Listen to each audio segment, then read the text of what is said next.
ప్రైస్తులాడండి. అందరు బాగున్నారా? మీరందరూ బాగుండాలనే నా ప్రార్థన.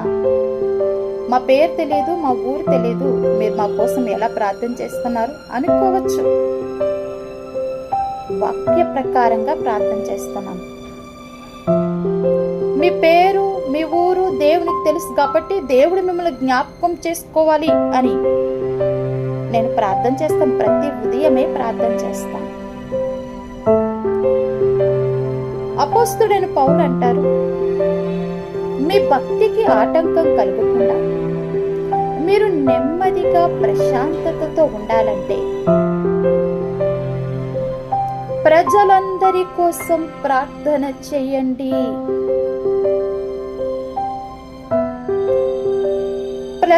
ప్రజలందరూ నెమ్మదితో ఉండాలంటే వారి కోసం మనం ప్రార్థన చేయాలి.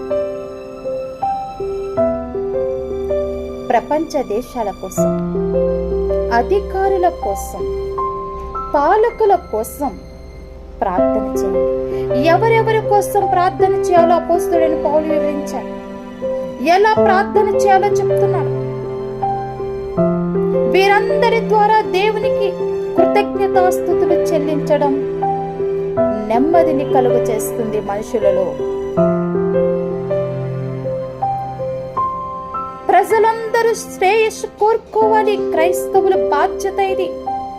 ప్రజలందరి కోసం ప్రార్థన చేయటం, పాలకుల కోసం, దేశాల కోసం ప్రార్థన చేయటం క్రైస్తవుల యొక్క బాధ్యత.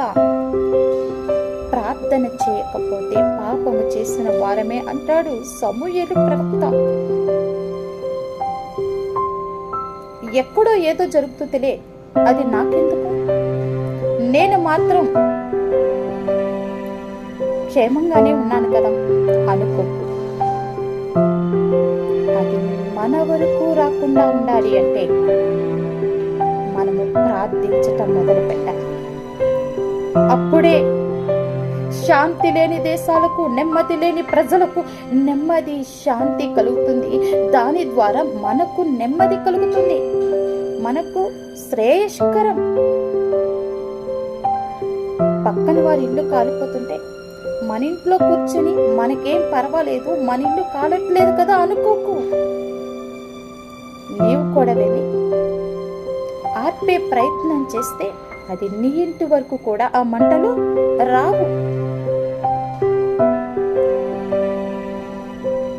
మన మట్టుకు మనమే, మన కోసమే ఉపవాసం ఉంటూ, మన కోసమే ప్రార్థనలు, యాచనలు చేసుకుంటూ ఉంటే ఇది దేవుని దృష్టికి అనుకూలమైనది కాదు.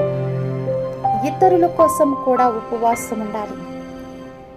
ఇతరులకు నెమ్మది కలగడానికి మనము ఉపవాసం ఉండాలి. ఇతరులు శాంతితో బ్రతకడానికి మనము ప్రార్థనలు చేయాలి.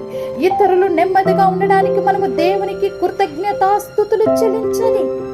కృతజ్ఞతాస్తుతులు ద్వారా నెమ్మది కలుగుతుంది ప్రజలలో. దేవునిని స్తుతించడం ద్వారా నెమ్మది కలుగుతుంది. అది ఇతరుల కోసం కూడా మనము చేయాలి. నీ కుటుంబంలో నెమ్మది కావాలి అంటే, ఇతరులకు కూడా నెమ్మది కావాలని నువ్వు ఎప్పుడైతే ప్రార్థన చేస్తావో నీ కుటుంబంలో కూడా ఆటోమేటిక్గా నెమ్మది కలుగుతుంది. మనము బాధ్యత కలిగిన క్రైస్తవులుగా మనుషులందరి కోసం ప్రార్థన చేయాలి. ప్రార్థన చేయకపోతే దేవుని దృష్టిలో మనము ఆయనకి నచ్చిన పని చేయని వారమే ఉన్నాము. కాబట్టి మనుషులందరి కోసం ప్రార్థన చేద్దాము. అది మనకు నెమ్మది, అందరికీ శ్రేయస్కరం.